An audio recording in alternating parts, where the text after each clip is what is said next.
The following is a presentation of Bloomberg On Demand, the business of life. More information on this topic can be found on Bloomberg Your Money, available nationwide on select free on-demand television services. Going green. If you haven't heard, it's a trend that's sweeping across the country. Of course, green means different things to different people. Green to me is really about one word, which is responsibility. Taking a longer-term view of things. Wise use of resources. Green means better for the bottom line. Welcome to Bloomberg On Demand, the business of life. I'm Monica Bertrand. The green building movement has been growing in the commercial real estate market for years, and it's now spreading to residential construction. But how much green does going green cost? And what if, like most people, you're not building a new home? Most people fixate on new buildings. And that's something I hear a lot. Well, I don't have $1 million to build a new green building. But that's not really where the use is coming from. We need to focus on our existing housing infrastructure and fix those up. If you're planning on any remodeling, that might be a good time to think about greening your home. I always think of remodeling projects as more green intrinsically than building from the ground up, because you're working with a building that's already there and you're making it better. Jennifer Roberts and Eric Kolderup did just that when they remodeled their kitchen. We wanted to expand partly because whenever I wanted to hang out in the kitchen and watch Jennifer cook, I was relegated to sitting on the floor in the corner in front of the refrigerator. But they wanted to do it green without breaking the bank. So we decided we just needed another 78 square feet in our kitchen. That was all, enough for a table and chairs, and that's an important part of green design, thinking about how much space is the right amount so that you're not using too much energy, you don't need to spend more on materials, you don't have to spend as much on maintenance. When you've decided on the size of the space, plan both on what you'll be putting in and what you'll be taking out. Let's start with what's going in.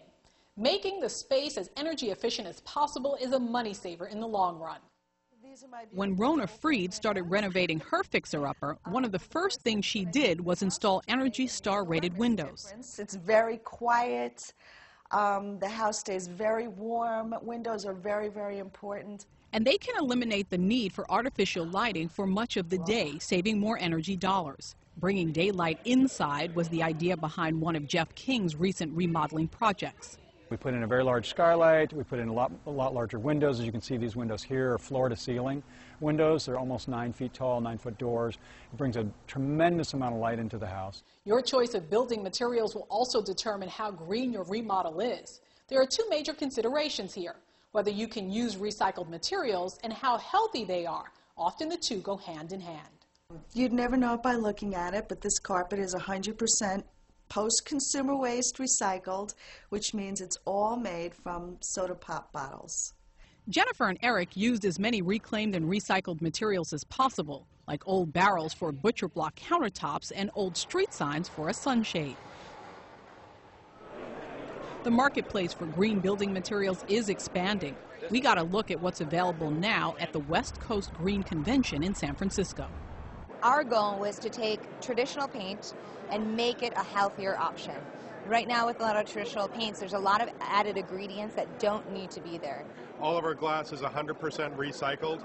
We're using it from sources like some very familiar ones you may recognize: last weekend's Heineken bottle or Chardonnay up here.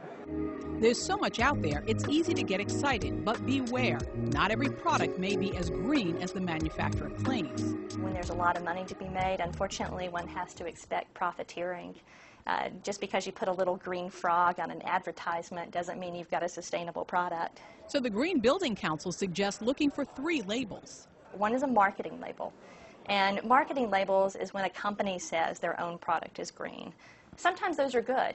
Sometimes it's simply a matter of the company not having a third-party standard to look to because they're the first movers in their space, but you might want to apply more scrutiny there. The second is an industry standard. And industry standards are where an industrial group gets together and they set the benchmark for themselves. The third category is third-party verified standards that are created by a more diverse group of stakeholders and that include third-party certification. And that's the highest level of certification that you can look for as a consumer. The need for public education is exactly why West Coast Green expanded from a trade show for industry professionals to a convention for the public. Homeowners from all over the country got a look at products ranging from all-natural stucco to the newest energy-efficient windows. It's not something that we probably would have done 2 or 3 years ago, but as we started reading more and the actual remodel became reality, we're like, oh, we should be doing this. Another difference between conventional and green remodeling is thinking about what to do with the materials you're ripping out. In kitchen remodels, there's normally so much waste that is produced. The builder comes in and the first thing they do is gut the kitchens. And our builder took the time to deconstruct the kitchen rather than demolish it.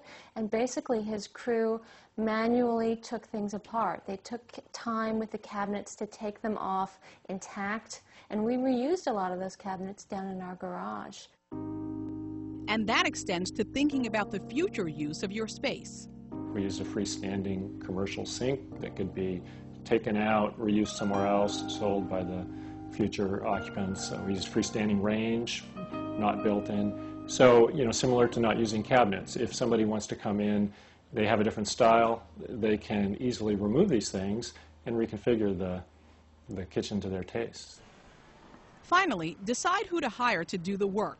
The U.S. Green Building Council trains architects and builders in green building techniques, and contractors are the fastest growing segment of membership. Customers now are driving the green movement because they're coming to builders with or without experience building green and demanding green features be added to their home. But if you're dealing with contractors who are unfamiliar with green practices, you may have your work cut out for you.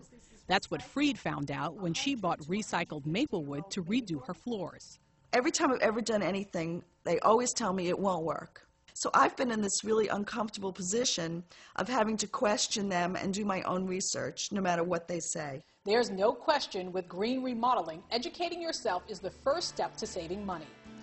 Let's go back over what it takes to go green. First, right-size the remodel. Expanding too much will cost you a lot in energy and maintenance down the line. Next, consider how to make the space as energy efficient as possible. For example, well-placed Energy Star windows can save you in heating, cooling, and lighting costs. Look for building materials that are recycled or non-toxic or both. Whenever possible, reduce construction waste by reusing old materials somewhere else in your home, and consider using modular and freestanding furniture to minimize waste in the future. For more information on green remodeling, check out the U.S. Green Building Council's Green Home Guide at greenhomeguide.org and their Green Remodeling Guide at regreenprogram.org. Or check out some of the green products from the West Coast Green Building Conference. Go to westcoastgreen.org and click on Exhibitors. Thanks for watching Bloomberg On Demand, The Business of Life. I'm Monica Bertrand.